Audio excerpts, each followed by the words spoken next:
저희 먼저 좀 점검을 간단하게 해볼까요? 교회란 건물이 아니고 제도가 아니라 사람들의 모임이다. 에클레시아라고 말씀을 드렸습니다. 특별히 예수 그리스도를 주로 고백하는, 주는 그리스도시요 살아계신 하나님의 아들입니다 라고 고백하는, 그렇게 같이 고백하고 그 고백대로 살아가려고 하는 자들의 모임이 교회입니다. 그래서 이 교회, 우리 한 사람 한 사람이 교회인데, 그래서 우리는 교회를 어떻게 가꾸어 가야 되느냐, 교회에 나타난 모습이 네 가지로 저희가 말씀드렸죠. 우리는 하나이고 거룩하고 보편적이고 사도적인 교회를 믿는다 라고 하는 말씀을 드렸고, 그래서 지난주에 저희가 이 네 개의 교회에 대해서 살펴봤습니다. 그래서 교회는 하나님께서 거룩하다고 하셨기에 거룩한 교회고, 우리는 실질적으로도 거룩해야 된다고 하는 것을 말씀을 드렸고, 그 다음에 하나라고 하는 것, 하나라고 하는 것. 그래서 주 예수 그리스도의 유일성, 하나님의 말씀의 절대성 안에서 교회가 하나인 것을 우리가 확인을 했습니다. 그래서 하나 된 것을 나누지 말아야 되는 것 말씀드렸고, 그 다음에 보편적이다라고 했을 때는 남녀노소 빈부귀천에 모든 사람들이 다 참여할 수 있는 것 있어야 된다. 교회는 만약에 그렇지 않았다고 한다면 우리는 이렇게 오늘날 교회가 되지 못했겠죠. 주님께서 이렇게 보편적인 교회로 우리를 불러주지 않으셨다면 우리 가운데 이렇게 교회로 참여할 수 없었을 것입니다. 그리고 사도적인 교회를 얘기할 때 제가 좀 더 중요성을 강조하면서 말씀을 드렸죠. 교회는 사도적인 교회라고 하는 것은 쉽게 얘기하면 사도들이 전해준 말씀 위에 교회가 세워져야 된다라고 하는 것이죠. 특별히 사도들, 선지자들과 사도들이 에베소서에 보면 교회의 터가 되고 예수님이 모퉁이 돌이 계시고, 그 다음에 우리는 그 안에서 같이 지어져 가는 거지 않습니까? 교회가. 그랬을 때 이 사도적인 교회, 요즘에 많은 사도, 지금 자기가 사도라고 말하는 사람들이 있기 때문에 참 많은 문제가 있는데, 이 부분을 여러분들이 명확하게 하시는, 사도라고 하는 이 은사는 단회적인 은사입니다. 단회적인 은사. 그래서 그 사도의 은사를 가지고 있는 사람들이 그 은사를 발휘하고 난 다음에 또 사도의 은사가 주어지지 않았습니다. 그러니까 지금 자기가 사도라고 말하는 것은 다 잘못된 것입니다.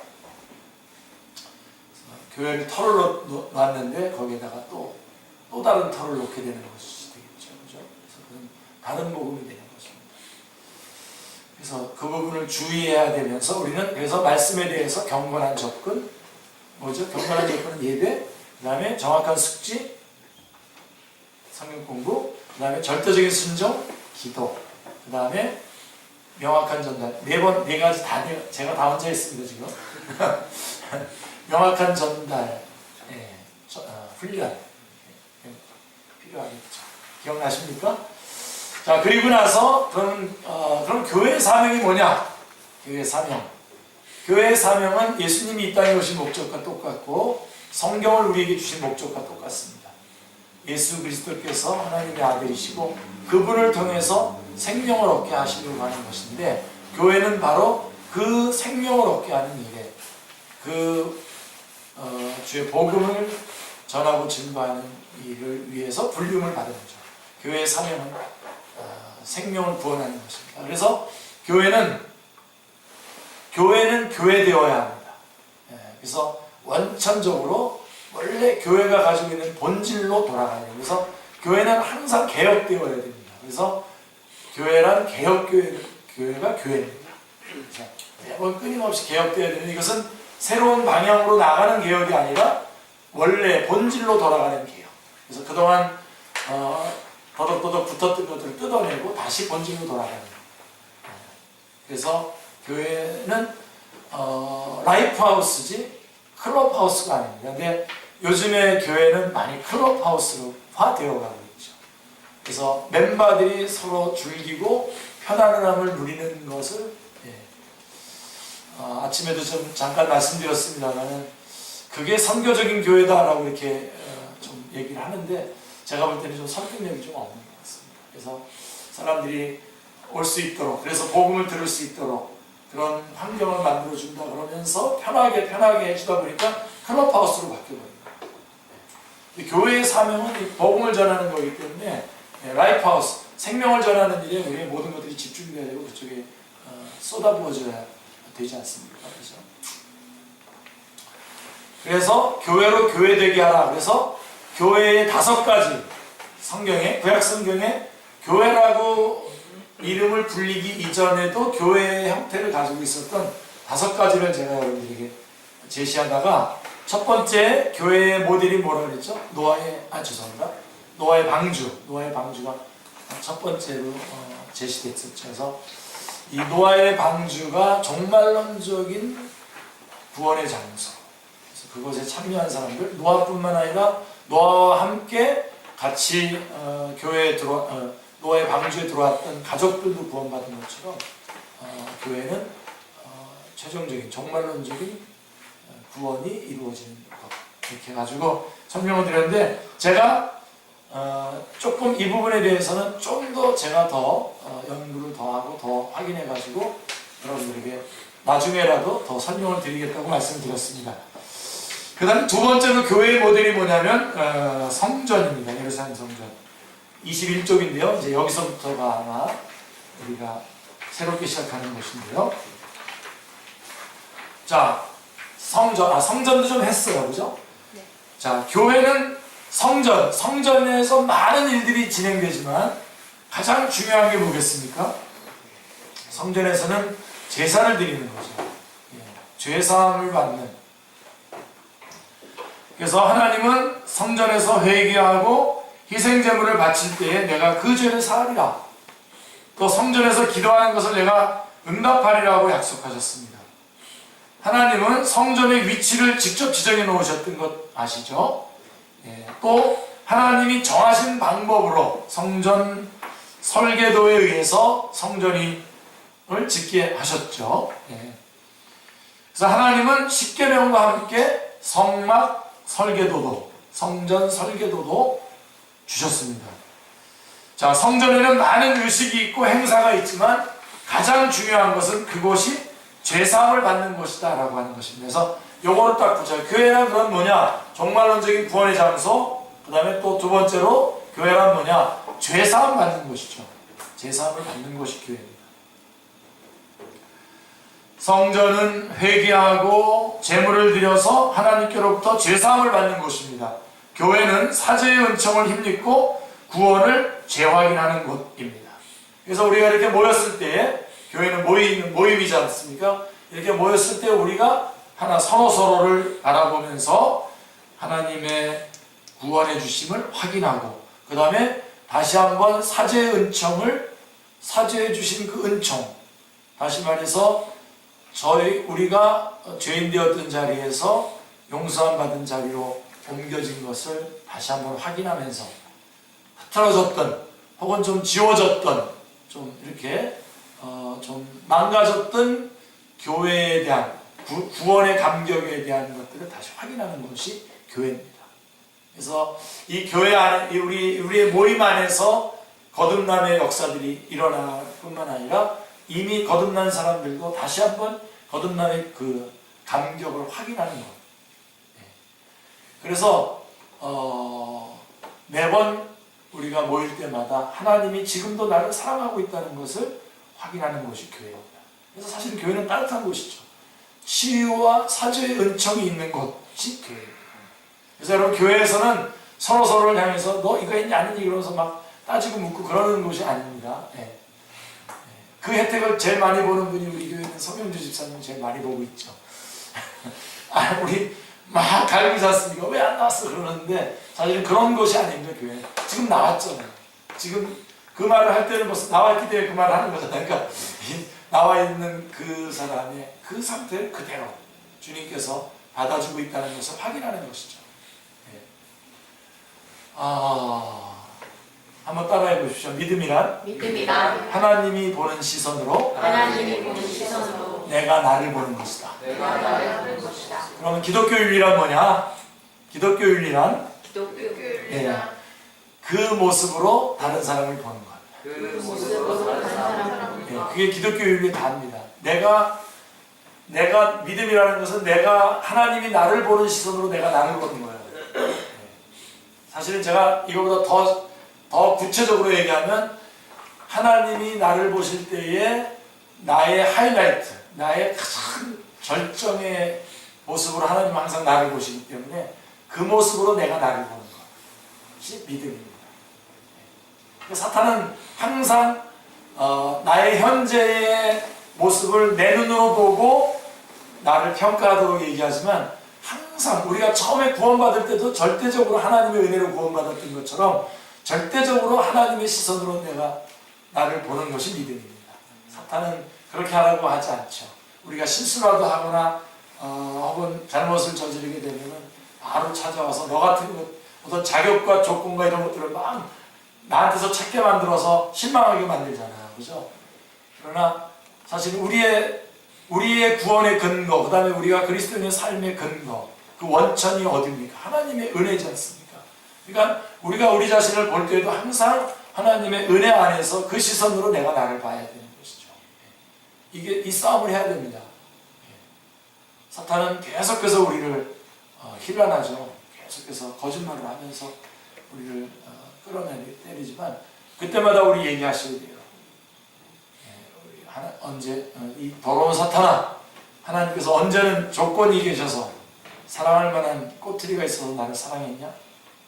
우리가 아직 죄인 되었을 때 그리스도께서 우리를 위해 죽으심으로 하나님께서 우리에게 대한 자기의 사랑을 확증하셨다고 했는데 죄가 죄인지도 모르고 있을 때 벌써 사랑하셨잖아요. 그렇죠? 그래서 우리가 이 모임에 오면, 교회에 오면 바로 이 모습을 봐요. 서로 이 모습을 서로 보고 이 모습으로 대해주는 거예요. 다 누구를 보든. 그 다음에 세상에 있는 사람들을 볼 때에도 여러분 항상 그렇게 보셔야 돼요. 저 사람을 위해서도 주님이 십자가에 달려 돌아가셨다라고 하는 것을 절대로 놓치시면 안 돼요. 그도 하나님의 형상으로 지음받은 자요, 저 사람을 위해서도 주님은 십자가에 달려 돌아가셨다는 것을 절대로 놓치지 않고 보셔야 됩니다. 그런 면에서 우리가 속을 때 속더라도 우리가 사랑해야 할 것을 사랑해야 되고 하나님의 시선으로 사람들을 봐주는 것이 맞습니다. 그래서 교회란 바로 성전인데 예루살렘 성전이 바로 사죄의 은총이 있는 곳인데, 그래서 예루살렘 성전이 교회 모델인데, 그래서 교회란 뭐냐? 사죄의 은총이 있는 곳이다 라고 하는 것이죠. 여러분, 기도의 응답도 딱 하나입니다. 제가 늘 말씀드리지만 기도하면 하나님께서 응답해 주실 때 성령님을 주시잖아요. 그러니까 성령님이 우리 안에서 성령님으로 보는 거예요. 나의 모든 상황을. 그래서 딱 하나, 기도의 응답은 딱 하나입니다. 내가 지금도 너를 사랑하고 있다. 그렇죠? 뭐 5시간이라서 약간 피곤할 수 있어서 제가 제 머리 얘기하면 하나님께서 머리카락이 없어서 여기 더 심어주실 수 없겠습니까? 그 능력이 왜 없으시겠습니까? 있으시죠. 근데도 저를 사랑하신다는 겁니다. 그럼 뜻이 있겠죠, 그죠? 제가 보니까 이런 모든 것을 이렇게 하나님의 사랑으로 소화해낼 수 있는 사람이 성숙한 사람이고, 그게 바로 영성, 우리가 제자도의 하이라이트죠. 최고죠. 원치 않는 곳으로 끌려다닐 수 있는 능력. 그래서 요한복음 21장에 보면 베드로에 대해서 너가 손을 벌릴 것이다 라고 이렇게 얘기하고 있지 않습니까? 왜냐면 나는 다 할 수 있어. 내가 할 수 있는 그런 능력이 다 있지만 저들을 위해서라면 얼마든지 내가 끌려다닐 수 있는 그런 능력, 그게 이제 영성이죠. 그게 제자도죠. 하이라이트죠. 제자도의 하이라이트입니다. 그러니까 하나님께서 그러한 모든 상황 속에서도 여전히 나를 사랑하고 있다는 것을 확인하는 것이 기도의 응답입니다. 그리고 그게 성전에 들어갔을 때 우리 안에서 우리 안에 모임 가운데서 그것을 확인하는 것이죠. 굉장히 아주 심오한 그런 의미가 있습니다. 자, 성전은 회개하고 제물을 드려서 하나님께로부터 제사함을 받는 곳입니다. 교회는 사죄의 은총을 힘입고 구원을 재확인하는 것입니다. 하나님께서 지금도 나를 사랑하고 있다는 것을 확인하는 것입니다. 그래서 위로가 있고 치유가 있고 기도의 응답이 있습니다. 이것이 교회가 존재하는 이유죠. 그 다음에 세 번째로 교회는 회당입니다. 뭐 두 번 할 것도 없죠. 이거는 우리 축제교회는 거의 여기에 강조점을 많이 두고 있는 교회입니다. 그래서 아까 말씀에 대한 네 가지 자세 얘기했을 때에 경건하게 접근, 정확한 숙지, 절대적인 순종, 명확한 전달, 이렇게 사도적인 교회를 얘기하면서 말씀드렸었는데요. 이 회당이 바로 교회의 모델인데, 회당에서는 말씀을 가르치고 배우는 곳이 회당입니다. 그래서 이 회당이 교회의 모델이라고 한다면 교회란 뭐냐? 말씀을 가르치고 배우는 곳이죠. 교회는 교육의 장입니다. 회당은 예루살렘 성전이 무너진 다음에 바벨론의 포로가 된 사람들로 시작해서 흩어졌던 유대인들이 마을에다가 하나님의 말씀을 가르치고 배우기 위해서 세운 것이죠. 자, 회당이 그랬듯이 교회는 말씀을 가르치고 배우는 교육의 현장입니다. 신학교입니다. 그래서 교회는 말씀이 그 기본이 돼야 돼요. 기초가 단단하게 다져져야 돼요. 그래서 제가 정말 부탁드리는데요. 여러분들 안에 혹시 여러분들이 처한 환경 때문에 하나님께서 맡기신 일들을 하기 위해서 분주하실 수도 있지만, 그러나 여러분들은 꼭 기억하셔야 됩니다. 말씀으로 다져놓지 않으시면 언젠가 여러분들은 고갈됩니다. 그 일 때문에. 뭐 여기 선교단체에 나가셔서도 막 뭐 입지전적으로 일도 하시고 그러신 분들도 계실 텐데, 뭐 정말 생명을 내걸고 몸이 어떻게 되든 막 열심히 일하잖아요. 그거 좋습니다. 그렇게 하세요. 제가 정말 그렇게 하기 원해요. 그렇지만 진지하셨으면 좋겠어요. 그렇게 하면서 진지하게 내가 뭐지 그럼 이게 내가 왜 이렇게 일을 하는 거지? 그리고 지금 정확하게 일을 하고 있는 건지 말씀으로 다지는 작업을 해서 정말 여러분들이 진지하다면 말씀을 배우고 여러분들을 정말 이렇게 여러분들의 어떤 것들을 이렇게 발산하도록 하는 것은 좀 절제하시고요. 여러분들을 갖추는 쪽에다가 열정을 내시기 바랍니다. 우리 선교단체에 있는 리더들이 들으면은 뭐 하는 겁니까? 먹고 그럴까봐 걱정인데, 아니요. 그런 비난을 좀 듣더라도 저는 꼭 얘기하고 싶어요. 말씀 공부하는 시간에는 잘 안 나타나고 여러분들이 일하고 막 동원하고 그러는데 막 생명을 걸고 움직이는 걸 볼 때 저는 많은 생각을 합니다. 제가 40대 목사님은 뭐 같이 가서 따지고 묻고 막 대답해주고 막 그랬을 텐데, 지금은 그런 힘이 없어요. 솔직히 그럴 여력이 없고 바빠요 사실은. 그래서 그렇게 하는 거지 제가 그 마음이 없어서 그런 게 아니에요. 여러분, 본인에 대한 그 점수를 정확하게 매기시라고요. 깡통인데 나는 아무것도 아니면서 뭐 이거 한다 저거 한다, 오히려 사고 치고 다니는 거 아니에요 혹시? 그러지 마시고 차분하게 아무것도 하지 마세요. 그러니까 솔직히 그냥 아무것도 하지 말고 그냥 말씀 배우세요. 배우고 사세요. 하루하루 살아나가시라고요. 정말 부탁하고 싶은 겁니다. 그렇게 되면 그렇게 쭉 그냥 아주 그런 생활이 너무하다 싶을 정도로 나도 힘들고 막 힘들어지는 상황이 되기 전에 주님께서 여러분이 할 수 있는 일을 너무나 분명하게 보여주실 겁니다. 그걸 하시면 돼요. 이 교회에도 할 일이 많죠. 뭐 하나 이렇게 뭐 같은 거 목사님이 부탁하는 것, 목사님이 요즘 해달라고 하는 것도 있잖아요. 그런 것들은 안 해내고 뭐 천지만을 다니면서 여길 다니면서 그런 경우가 많거든요. 한번 해보십시오, 여러분. 그냥 일 안 해도 좋아요. 정말 일하지 마세요. 하나님이 일하는 건 하나님의 뜻을 따르는 게 요한복음의 그 사마리아 그 얘기들 말씀을 쭉 깊이 보세요. 말씀을 깊이 해서 여러분들이 말씀을 근거해서 움직이기 시작하셔야 돼요. 그렇지 않으면은 여러분이 움직인 만큼 하나님 사고 처리하러 다니셔야 됩니다.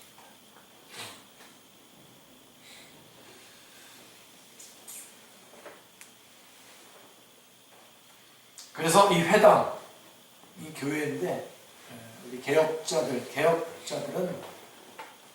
신학교 수준으로 교회가 성경 공부를 해야 된다 라고 말씀하고 있습니다. 지금이라도 이렇게 물어보고 싶어요. 여러분들 일어나가지고 우리 김영희 집사님 일어나서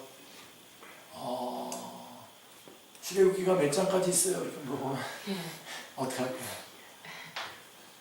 모르는데 물론 알죠. 지금 그 정도는 알죠. 예. 막 뭔가는 막 거창한 걸 한다고 하는데 하나님 말씀이 없이 자, 그래 가서 만약에 선교사가 됐다고 해보십시오. 그럼 선교지에 가서 또 선교 동원할 겁니까? 말씀과 이렇게 교회 개척해야지. 교회 개척하면 말씀 없이 어떻게 개척해요? 제가 한 선교사님한테 주석책 보내줬다고 그랬죠? 그거 주석책 지금 굉장히 비싸던데 다 그냥 베개하고 잠잤다는 거 아닙니까? 그게요, 평소에 봐도 그런 책도 보는 거지, 안 보다가 갑자기 어떻게 봅니까? 그냥 딱딱하고 두꺼우니까 베개하고, 그러다가 없어진 거죠. 정말 일어날 수 있는 해프닝이에요.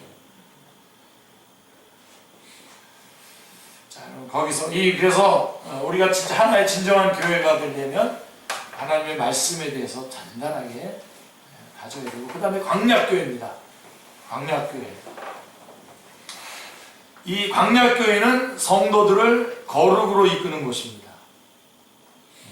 광약교회 그러면 여러분들이 이제 이거에 대한 것을 분명히 해야 돼요. 교회는 거룩한 사람들의 모임이 아니라 거룩을 향해서 가는 사람들의 모임이다 라고 하는 것을 여러분 확인을 해야 됩니다. 광야가 바로 그런 것입니다. 이스라엘 백성들은 애굽에서 나와 가나안으로 갈 때까지 40년 동안을 광야에서 머물게 됩니다. 이스라엘 백성들은 애굽에서 나오기는 했지만 아직도 애국적인 성향들이 그대로 남아 있었습니다. 우리 한국도 여러분 그리스도인들 되는 게, 여러분은 쉽게 지금 그리스도인 됐다고 생각하지만요, 여러분 안에 많은 것들이 믹스되어 있어요. 먼저 여러분들 보면 무당기가 다 있어요. 지금 아무리 뭐라 그래도 원래 우리나라 사람 원래 마음의 심성 바탕에 애니미스틱 월드뷰, 샤머니즘적인 것이 쫙 깔려 있거든요. 그래서 지금도 크리스천이라고 말하지만 샤머니스틱 크리스천이죠. 샤머니스틱 크리스천이죠. 그렇죠? 그 다음에 거기에 이 샤머니즘적인 배경 위에 뭐가 들어옵니까? 불교가 들어오죠. 그래서 그럼 불교가 불교입니까? 샤머니즘하고 다 엉켜 있다고요. 이게 믹스되어 있다고요. 그래서 불교에 가면 대웅전이 있고 옆에 가면 또 삼성각이 있잖아요. 이게 다 그런 게 다 섞여 있는 거예요. 그러니까 샤머니스틱 부디즘이에요. 거기에 유교가 들어오죠. 이 유교가 유교입니까? 아니죠. 언젠가 저한테 한 신문사에서 갑자기 어떤 분이 원고를 안 보내줬다고 지금 갑자기 대담을 해가지고 글을 내겠다고 추석 때가 됐는데, 대담을 했을 때 질문이 뭐냐면, 그리스도인으로서 이 추석을 보낼 때에 뭐가 가장 중요한 문제입니까? 유교와에 관련돼서 뭐가 문제입니까? 저의 대답은 딱 하나예요. 유교로 유교되게 하라. 아무 문제가 없다. 그냥 유교가 유교면 아무 문제가 없는데, 이 유교가 다 믹스되는 거예요. 샤머니스틱, 부디스틱, 컨퓨셔니즘이 된 거예요. 이게 섞여 있는 거예요. 그러니까 얼마 전 건강하게 계시다가 돌아가신 부모님이 갑자기 조상이 아니라 조상신이 돼버리는 거죠. 갑자기. 그러니까 이제는, 그전에는 좀 나이 많다고 좀 막 이렇게 대했다가 이제 신이니까 우리의 생사화복을 주관할 수 있는 분이니까 그다음부터 막 몇 번씩 절하고 그러지 않습니까? 그런 게 다 섞여 있는 거예요. 근데 좋아요. 이것끼리 섞이는 건 괜찮은데 거기에 이제 기독교가 들어오잖아요. 220년 전에 로마 카톨릭, 그 다음에 120년 전에 우리 개신교가 들어오지 않습니까? 개신교가 개신교냐? 아니죠. 크리스찬, 샤머니스틱, 부디스틱, 컨퓨셔니스틱 크리스찬이티가 돼요. 대부분 남자들은 컨퓨셔니스틱 크리스찬들이 많고 여자들은 샤머니스틱 크리스찬이티가 많아요. 근데 자, 그런데 또 하나 우리나라 거기에 또 하나가 있어요. 일본 사람들이 이렇게 우리를 강점했잖아요. 그러는 동안에 우리 안에 한국 사람들 안에 무슨 근성이 생기냐면 노예 근성이 생겼어요. 그래서 이렇게 주관적으로 이렇게 하는 그거가 빨리 안 빠져나가고 아직도 남아있어요. 근데 여러분 몇 년 동안 꽤 오래 400년 동안이나 애굽에 있었던 사람들이 이제 하나님의 백성으로 이렇게 나올 때에 하나님께서 광야로 물론 이스라엘 백성들의 온전한 순종이 없었기 때문에 일어난 일이지만 하나님은 그것을 선용하셔서 40년 동안 노예 근성을 뽑아내는 그런 과정을 거친 거죠. 광야교회에서. 그러니까 광야교회란 뭐냐? 광야가 하나님의 교회의 모델이라고 한다면 광야교회는 뭐냐? 우리 바로 교회 안에서 세상의 것들을 이렇게 뽑아내는 거죠. 그래서 여러분 어떨 때는 여러분들이 이걸 이해하셔야 돼요. 어떨 때는 교회가 세상보다 더 더러운 모습이 드러날 때도 있어요. 왜 그러냐면 여기 빠지잖아요. 이렇게 목욕하면 목욕물 더럽잖아요. 그래서 여러분 목욕물 더럽다고 아기까지 같이 버리면 안 됩니다. 그래서 가끔 저도 교회에 대해서 이렇게 비판도 하고 그러지만 특별한 목적 없이 비판하지 않습니다. 저는. 왜 그러냐면 그러한 교회를 거룩하게 바꿔가시는 거잖아요. 지금이 그 완성된 모습이 아니잖아요. 지금 우리들도 우리 한 사람 한 사람도 완성된 모습이 아니죠. 지금 예를 들면 우리 경문 형제 딱 해놓고 지금 이 나이에 이 사람은 이런 사람이라고 제가 만약에 딱 이렇게 선을 그어서 낙인을 찍어버린다고 생각해요. 이 사람은 이런 분, 이런 사람 하고서 이렇게 해놓는다고 이 사람은 지금 계속 바뀌어가고 계속 점점 주님 앞에서 더 가까워져 가고 있는 그런 과정을 가고 있는 중인데 여기서 딱 잘라서 이 사람은 그런 사람이라고 한다면 그건 억울하죠. 그건 바른 자세가 아니죠. 그래서 교회의 모습이 꼭 그렇습니다. 그러니까 누구도 여러분들이 판단하고 확정짓지 마시기 바랍니다. 그리고 오히려 서로 그래서 무슨 집사님이 저 모양이야 그렇게 말하지 마시고 그래도 저분이 집사니까 저 정도지 그래서 좋게 이렇게 잘 봐주셔야 돼요. 잘 봐주시면서 계속 이렇게 할 수 있도록 이렇게 그런 소망을 가지고 서로를 대해주는 것 그것이 교회입니다. 그래서 교회는 이 안에서 그러한 것들이 이렇게 빠져나가는 우리의 지난날의 그런 주님이 기뻐하시지 않는 것들을 하나씩 이렇게 빠져요. 그래서 구원을 세 가지로 얘기하죠. 구원의 즉각성이라고 해요. 구원의 즉각성. 이거를 이제 우리가 구원이라고 그러는데요. 그래서 이스라엘 백성들이 홍해를 건너는 것. 이스라엘 백성들이 홍해를 건널 때에 건너자마자 바로 즉각적으로 신분의 변화가 일어나는 거죠. 하나님의 백성으로. 그리고 또 성화가 구원입니다. 구원이 구원이고 성화가 구원이에요. 성화는 이 바로 광야에서 이렇게 점점점 거룩해져가는 과정을 그러니까 우리가 예수님을 딱 믿고 구원받았을 때 우리의 신분은 즉각적으로 바뀝니다. 하나님의 자녀로. 그러나 우리의 수준은 즉각적으로 바뀌지 않죠. 점점점 이렇게 바뀌어간단 말이에요. 점점점. 그래서 그 과정이 바로 성화의 과정이에요. 그래서 그게 구원이에요. 그리고선 우리 그림식으로 한다면 그 다음에 요단강을 건너가는 것은 영생이죠. 구원의 영원성. 그래서 처음에 구원의 즉각성, 그 다음에 구원의 점진성, 구원의 영원성 이렇게 좀 구분을 합니다. 바로 그 점진적으로 구원을 완성해가는 거기가 바로 광야고 광야교회입니다. 그러니까 우리는 교회로 모여서 바로 그렇게 점점점 서로가 거룩을 향해서 같이 가는 거죠. 그게 교회입니다. 그래서 광야교회가 의미가 있는 거죠. 그래서 광야교회는 성화의 장소요 훈련의 장입니다.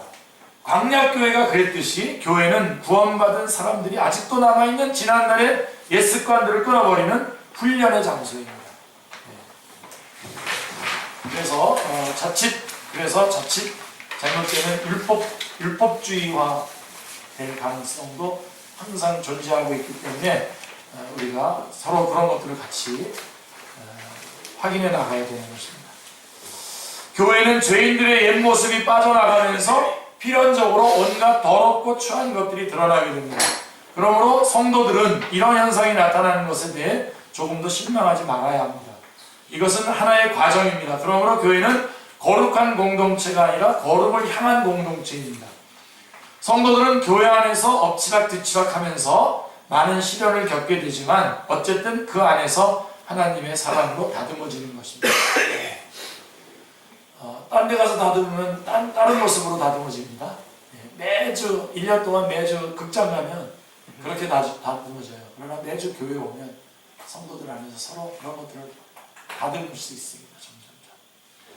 그 다음에 마지막으로 초대교회가 교회의 모델입니다. 그렇다면 교회는 성령님이 충만한 것이요 선교가 행해지는 것입니다. 사도행전 1장 8절 말씀을 보십시오. 오직 성령이 너에게 임하시면 너희가 권능을 받고 예루살렘과 온 유대와 사마리아와 땅끝까지 이르러 내 증인이 되리라 하시니라.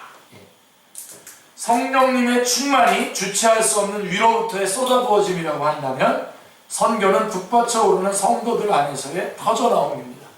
그러니까 성령님의 충만함과 선교는 이거는 그냥 일직선인 겁니다.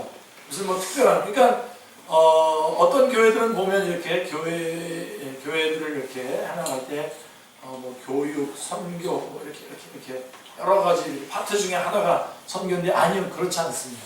그냥 교회가 선교입니다. 한 학자의 말에 의하면 교회는 선교를 하고 있는 동안만 교회다. 이렇게 말합니다.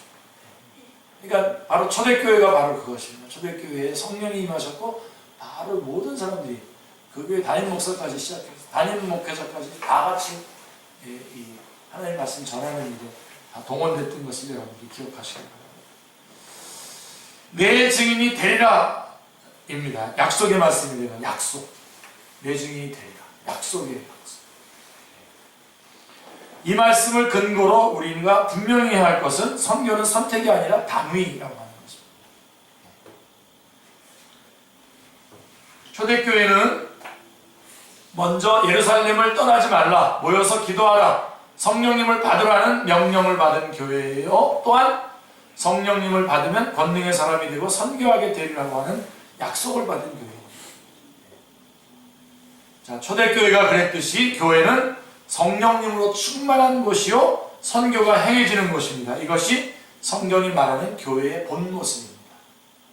그래서 교회라고 이름을 쓰지 않았지만 교회의 모델 5가지를 우리가 살펴봄으로써 5가지를 살펴보는 이유는 왜 살펴본 겁니까? 교회가 교회답게 교회로 교회되게 하기 위해서 교회의 원래의 모습을 계속 찾아가기 위해서 우리가 이것을 살펴본 것입니다. 자, 이제 마지막으로 우리가 살펴봐야 되는 것은 그러면 예수님의 마음에 있었던 교회는 어떤 교회였는가? 사실은 좀 정리하는 의미가 있어요. 앞에 쭉 교회론 쭉 한 거를 좀 정리하는 의미로 예수님은 어떻게 생각했는가?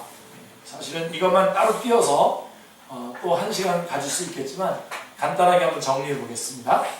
첫째로 예수님의 마음에 있는 교회는 내 아버지 집입니다. 내 아버지 집. 누가복음 2장 40절로 51절에 나오는 것처럼 예수님 마음 안에 그려진 교회의 모습은 축제와 기쁨이 있는 마음의 고향입니다. 따뜻한 곳입니다. 제가 좀 약간 주관적으로 이렇게 좀 굉장히 주관적으로 이렇게 그려냈습니다만은 예수님은 12살이 되었을 때에 처음으로 하나님의 성전에 올라갔습니다. 너무나 기뻤습니다. 예수님은 기쁨으로 충만했습니다. 성경을 배우고 토론하고 제사 드리고 찬송하는 것이 좋아서 그만 배고픈 것도 있고 어머니 아버지가 기다리는 것도 있고 고향에 돌아갈 생각도 다 잊어버리게 됩니다. 마리아와 요셉이 예수님을 잃어버리고 예루살렘으로 되돌아와서 사흘 후에 다시 만날 때까지 예수님께서는 계속 성전에 계셨습니다. 내가 내 아버지 집에 있어야 될 줄을 알지 못하셨나이까? 라고 이렇게 말씀하고 있습니다. 내 아버지 집, 따뜻한 곳이죠. 그래서 우리 축제교회도 그러한 교회를 이번 2015년이 들어서도 여전히 따뜻한 곳이어야 합니다. 내 아버지 집이어야 됩니다. 하나님의 말씀을 나누고 거기서 하나님의 영광을 드리고 그곳에 머물고 싶은 그러한 교회가 되어야 할 것입니다. 그 다음에 두 번째로 예수님은 우리가 본문으로 읽었었던 마가복음 11장 15절로 18절, 그 다음에 이 말씀은 이사야서 56장 7절 말씀을 인용한 것이거든요. 예수님께서. 자, 두 번째로 만민을 위한 기도의 집이라는 것입니다. 만민이 기도하는 집이라고 말하는 경우도 있어요. 근데 정확한 것은 만민을 위한 기도의 집입니다. 자,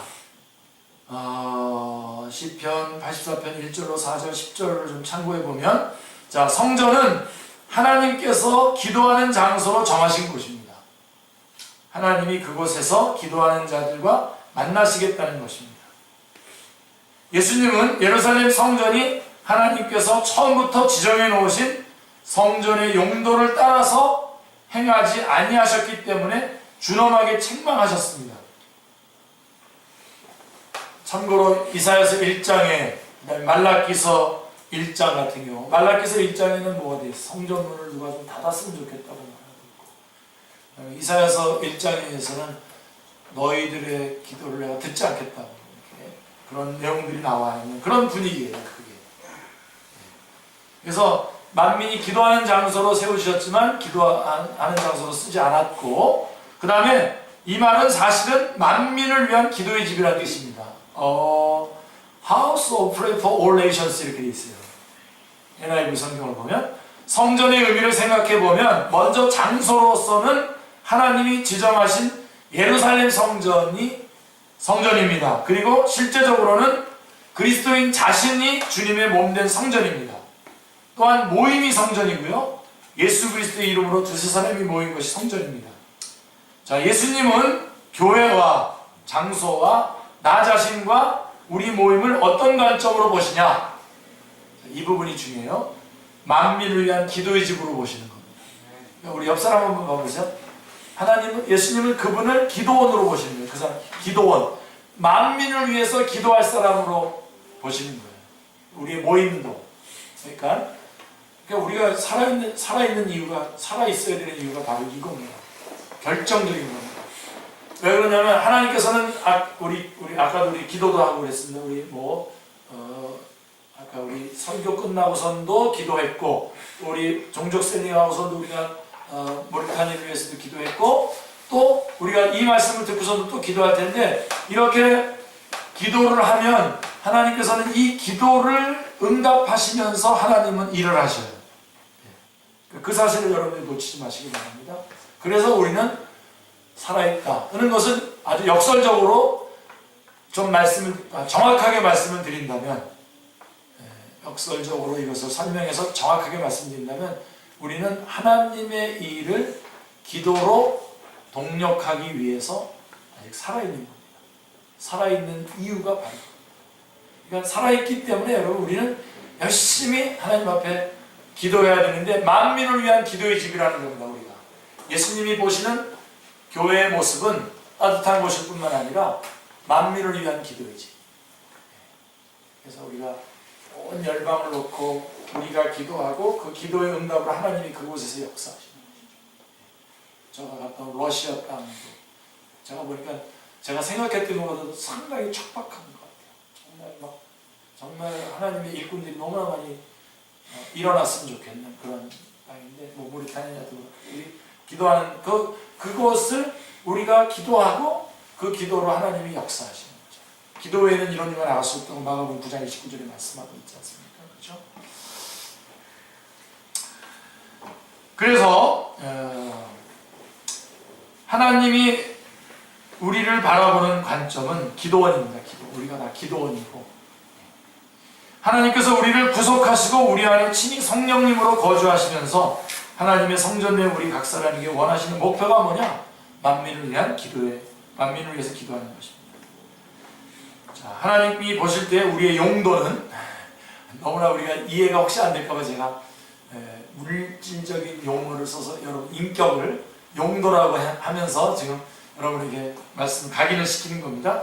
기도하는 집입니다. 프레이하우스입니다. 만민이란 온 세상의 모든 사람을 다를 말하는 것이고요. 지금 모든 종족을 말하는 것입니다. 그러니까 여러분, 기도로 우리는 모든 것을 다 할 수 있어요. 여러분들이 기도로 국사에 참여할 수도 있어요. 대통령을 위해서 여러분들이 기도하는 순간 우리는 국사에 참여하는 것이고, 여러분들이 한국 교회 비난할 수도 있지만 그러지 마시고 한국 교회를 위해서 여러분들이 이 부분을 위해서 기도하면 한국 교회의 사역자가 되는 거예요. 그러니까 만민을 위한 기도의 집이라는 거 놓치지 마시고, 그 다음에 세 번째는 제가 길게 거기 프린트 되어 있습니다만은 다 그걸 내려놓으시고 지금도 저를 보시기 바랍니다. 그거는 제가 아주 길게 자세하게 선교사님의 그 글을 많이 발췌해서 거기다가 옮겨놓은 거고요. 예수님이 말씀하시는, 오늘 하여간 조금 좀 설명을 좀만 드린다면, 마지막으로 예수님은 교회를 어떻게 생각하셨냐면 이렇게 생각하셨어요. 그러니까 이 장면을 보십시오. 예수님께서 제자들을 사역을 한창 하시다가 제자들하고 리트릿을 하러 가십니다. 가이사라 빌립보 지방에 수련회를 합니다. 수련회. 그래서 하는 일들을 놔두고 다 같이 가이사라 빌립보 지방에 갑니다. 가이사라 빌립보 지방이라는 것은 여러분들이 아시는 분들이 있겠습니다만, 가이사 로마 황제에게 바친 도시입니다. 바쳤다는 거죠. 로마 황제에게 바친 도시고, 그리고 그렇기 때문에 거기에는 그 유명한 신전, 이방 신전이 있어요.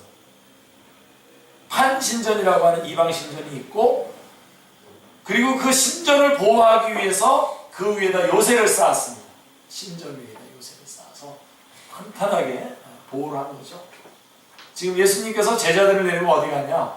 바로 그 가이사라 빌립보 지방의 그 판신전의 그 요새 위에, 그 돌들 위에 모여가지고 거기서 지금 예수님하고 제자들이 수련회를 하고 있는 중입니다.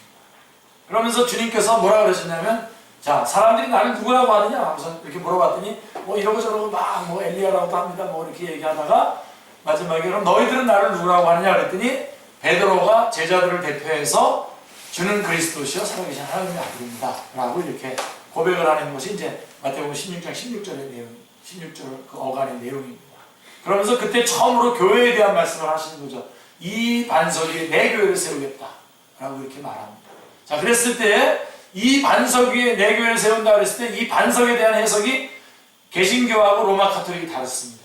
로마 카톨릭은 이것을 어떻게 해석하냐면, 이 반석이라고 말하는 것은 베드로를 말하는 것이고, 베드로가 또 베드로가 그 반석이라는 뜻이, 개발을 베드로라고 반석이라고 이렇게 말해주셨지 않습니까? 그래서 이 반석인 베드로가 교회고 거기에다 교회를 세운다. 그래서 이 베드로가 로마 카톨릭의 일대 초대 교황이고, 그래서 교회는 교황 위에 세워집니다. 그래서 로마 카톨릭은요, 절대로 사제가 있는 곳에만 교회가 있는 겁니다. 사제가 없으면 교회가 없어요. 그러니까 우리나라의 경우는 이 로마 카톨릭이 들어오면서 사제 없이 시작한 특별 케이스의 교회입니다. 한국 교회가. 근데 지금은 어떠냐? 사제가 없으면 교회가 없는 겁니다. 바로 이 원칙에 따라서. 근데 우리는 그렇게 받아들이지 않죠. 개신교는 어떻게 받아들입니까? 주는 그리스도시요 살아계신 하나님의 아들입니다라고 고백한 그 고백이 반석이에요.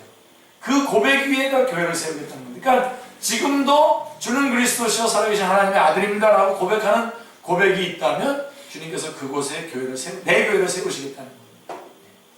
자, 그래서 우리는 이렇게 받아들여요. 자, 그러고서 이제 그걸 다 내려놓으세요. 내려놓고 아까 다시 수련의 장소로 한번 가보십시오. 예수님께서 성경을 읽을 때 여러분들 이 장면, 이런 거를 다시 복원해내는 게 굉장히 중요해요. 먼저 우리는 해석을 가지고 이 반석이 베드로다, 베드로의 신앙 고백이다 이렇게 하고선 들어가는 것보다 이제 한번 걷어내시고 예수님께서 지금 제자들과 이 판신전이라고 하는, 특별히 그 위는 어떤 위냐면 바로 옆쪽으로 가면 그 지옥의 문이라고 하는 그 판신전으로 들어가는 그 문이 있는 그 위에 제자들과 함께 모여서 지금 수련을 하고 있으면서 너희들은 나를 누구라고 하느냐 그랬을 때, 주는 그리스도 살아계신 하나님의 아들인다 그랬을 때 예수님이 뭐라 그랬냐면 이 반석 위에 내 교회를 세우겠다 그랬을 때 이 반석은 베드로도 아니고 베드로가 말한 신앙 고백을 지천한 것이 아니라 바로 그 돌, 그 판신전을 보호하기 위해서 쌓아놓은 그 돌을 말하는 겁니다. This rock이라고 되어 있어요. 그러니까 예수님은 그렇게 말씀하시면서 두 가지를 말씀하는 거예요. 아주 제자들에게 지금 아주 효율적인 교육을 하고 계시는 거죠. 내가 이 땅에 왔을 때의 모습이 바로 이런 악이 드글드글거리는, 악이 모든 악을 번뜩이면서 자기의 모든 악을 뻗치고 있는 그게 이 땅 아니었습니까? 그렇죠? 거기에 예수님이 오신 것과 똑같이 바로 지금 이 돌, 그 안에는 판신전이라고 하는 그 지옥의 문 옆에 아주 악이 모든 것을 뻗치고 있는, 번뜩거리고 있는 그 위에 내 교회를 세우겠다고 하는 것. 이것은 내가 바로 이런 상황에서 왔고, 너희들이 지금 나가서 세워야 될 교회는 어디에다 세워야 되냐? 바로 이 돌 위에다 세워야 된다는 겁니다. 그러니까 언더가 스탠이십니까? 네. 그러니까 우리가 교회를 어디에다 세워야 되냐? 바로 120년 전, 130년 전에 바로 선교사님들이 우리 한국 땅에 들어올 때 우리 한국 땅이 바로 이 돌이에요. 어두움, 아주 어두움이 있는 것이죠. 그래서 여러분, 주님께서는 내가 올 때의 상황과 그 다음에 너희들이 나가서 교회를 세워야 될 것이 어느 곳이어야 되는지를 효율적으로 한꺼번에 가이사라 빌립보 집안에서 가르쳐 줄 겁니다. 그러니까 지금 적용해 보십시오. 예수님은 우리가 어디에다가 교회를 세우기를 원하시는 것을 확인하십니다. 아파트들 막 들어서는 데 가서 막 꽁 잡는 게 매라고 막, 요즘에도 TV 기독교 TV에 나와서 막 열심히 많은 시간들을 가지고선 그 설교하시는 목사님 계셔요. 그 목사님 무슨 자랑인지 아세요? 저기 안산에 가면은 교회거리가 있어요. 교회들이 막 많아가지고 거기 교인들이 막 다 지나가면 거기 가서 사람들 자기가 많이 제껴가지고 교회를 이렇게 풍성하게 만들었다는 거예요. 그걸 자랑을 하고 계십니다. 그게 아니라 우리 주님은 어디로 가라는 겁니까? 어두운 곳으로. 일단은 여러분 마음에 어두운 곳에다가 교회를 먼저 세우시기 바랍니다. 그게 무슨 얘기냐면, 저는 여러분들이 예수님을 구주로 영접하라고 지금 초청을 하는 겁니다.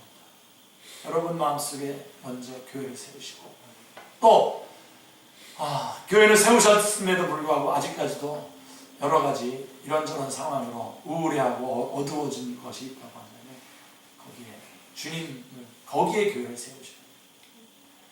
그리고 이 땅에서 어두운 곳들 있지 않습니까? 맞습니다. 요즘은 여러분